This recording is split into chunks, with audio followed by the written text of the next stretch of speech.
After 12 years and 135 episodes, Star Wars The Clone Wars has ended. This video will touch on the series' perfect, if sobering, finale. As always, we request that you watch the episode before watching this video. Those who do not are traitors to the Republic.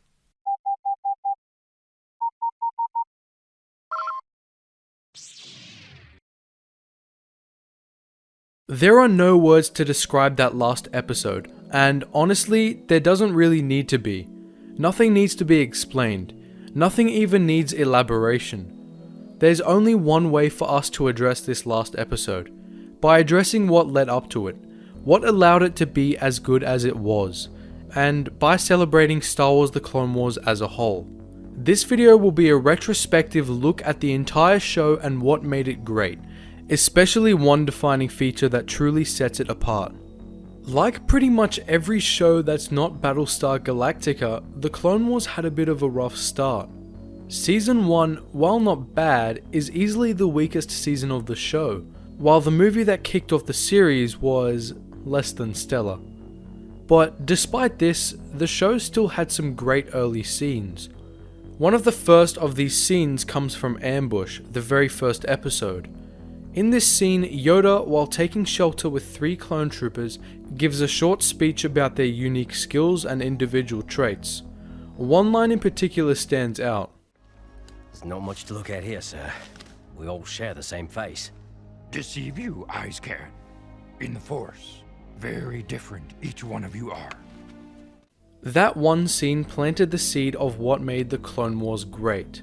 Previously, clone troopers had mostly been set pieces, and not really distinct characters of their own. In the movies, the Clone Wars micro-series, and in much of the EU, they were just faceless soldiers, much like their droid counterparts. A few clones were developed. A handful stood out in Revenge of the Sith and were subsequently developed by the EU, and other clones had been introduced in the Star Wars Republic comics or in Republic Commando. But these clones were generally treated as exceptions to the rule. Some of them were even treated like cookie-cutter soldier characters, as the clones were expected to be. Not until Star Wars The Clone Wars did that change. The Clone Wars wrinkled the established continuity of the EU in quite a few places, but it made one change to Star Wars in particular that can sometimes be overlooked. The Clone Wars made the clones human. Sure, they all shared the same face, but looks can be deceiving, and they were all very different inside. This was the theme that Rookies, the 5th episode of the first season, set out to explore. It's no coincidence that the episode is also widely considered to be the point where Clone Wars came into its own. Rookies was a story that actually focused on the clones themselves, and unlike all previous clone-centric stories, these weren't commandos or anything special. They were just regular clone troopers, doing regular clone trooper things. They all had names, distinct personalities, and their own unique mannerisms, and though they were all more or less identical, we could tell one from the other pretty easily. But that isn't all. Rookies didn't just make unique characters out of regular clones, they made us feel for them as well. When Heavy sacrificed himself at the end of Rookies, it had a weight to it that you really wouldn't expect the death of some regular soldier to have. Compare Heavy's death to the death of one clone trooper in the comic Jedi Shaak Ti, which were under very similar circumstances, and you can feel a world of difference, even if the situations themselves were more or less the same. And this wasn't exclusive to Rookies either, it continued across the show. This is something we like to call eliminating extras. Not many shows do it well. The only other example that comes to mind is, of course, Battlestar Galactica, which repeatedly presented viewers with a survivor count to achieve a similar effect. Simply stated, these measures make battle and death in general more impactful. They eliminate the concept of extras, characters that just exist as visual filler, so to speak. With its survivor count metrics, Battlestar Galactica made all its background deaths count, because you'd know that every ship destroyed will cause the count to drop for the next episode. Humanizing the clones in this way had a similar effect. By making us get to attach to these clone characters, the writers of the Clone Wars made their deaths hurt, and because the clones are still clones, making deaths of some clones hurt makes the death of all clones hurt on a smaller scale. Just as the prequel trilogy changes how you perceive Darth Vader in the original trilogy, the Clone Wars changes how you perceive the clones in the movies. On their own, the clones of the movies are just cheap CGI filler characters that work as throwaway heroes and then throwaway villains. But by characterizing some of these clones, the Clone Wars makes us feel for all of them. We know now they're not just living droids, and because of that, their deaths and their eventual execution of Order 66 have more weight. More on that later. As the Clone Wars went on, it established a large set of frequently appearing clone characters. These included commanders and important figures like Rex, Cody, and so on. But it included a number of regular grunts too. There were Fives and Echo, the survivors from the destruction of the Rishi outpost.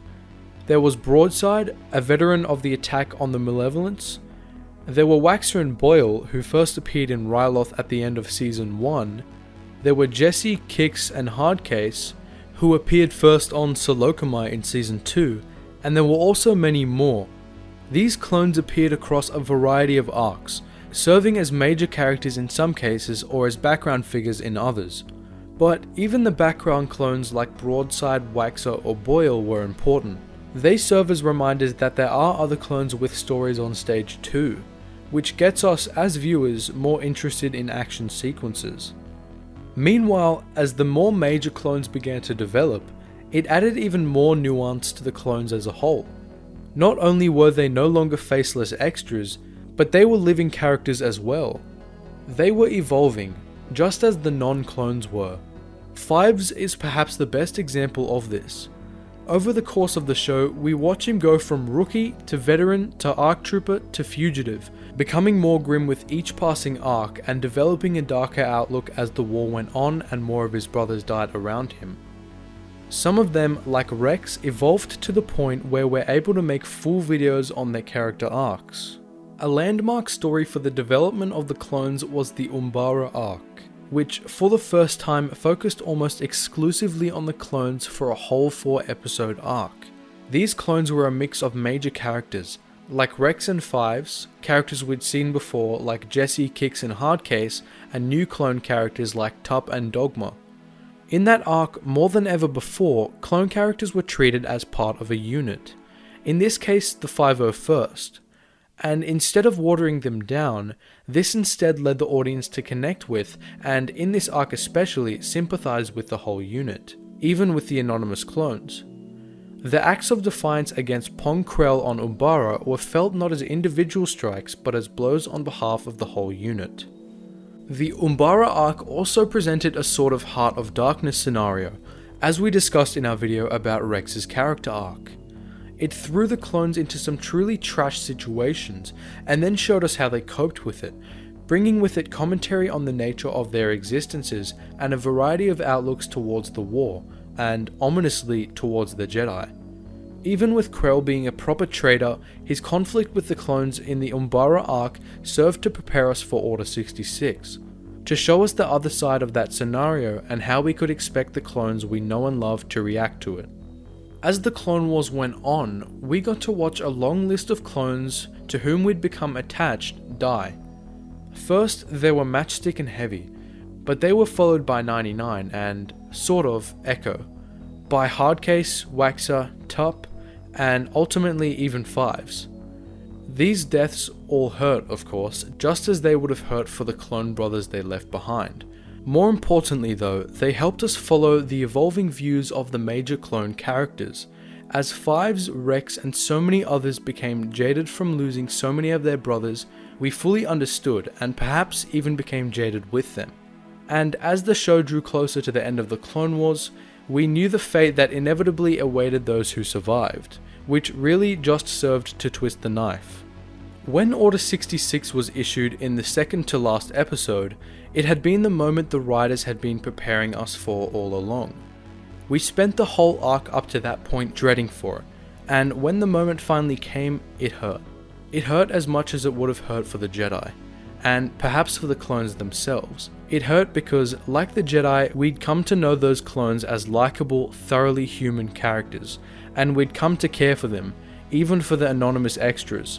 Their betrayal wasn't just a switch going off in some organic droids, but rather a true betrayal of close friends that cut straight to the heart.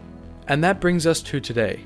The series finale sealed the deal on Order 66 and twisted that knife just a little bit more. Even more than the initial betrayal. It hurt to watch these clones to whom we'd become attached literally get themselves killed just to execute Ahsoka, especially Jesse, a clone we'd known since Season 2. Like Ahsoka and Rex, we felt their betrayal deeply, and yet despite it, we mourned for them when, at the end of the episode, they all died. At the end of the day, those clones were our friends, and they might as well have all died as soon as the Order came through. So that's what made Star Wars The Clone Wars so unique, and why it will forever hold a special place in our hearts. What are your favourite memories from the show and why? Feel free to post your thoughts and drop an F for the Grand Army of the Republic in the comments below.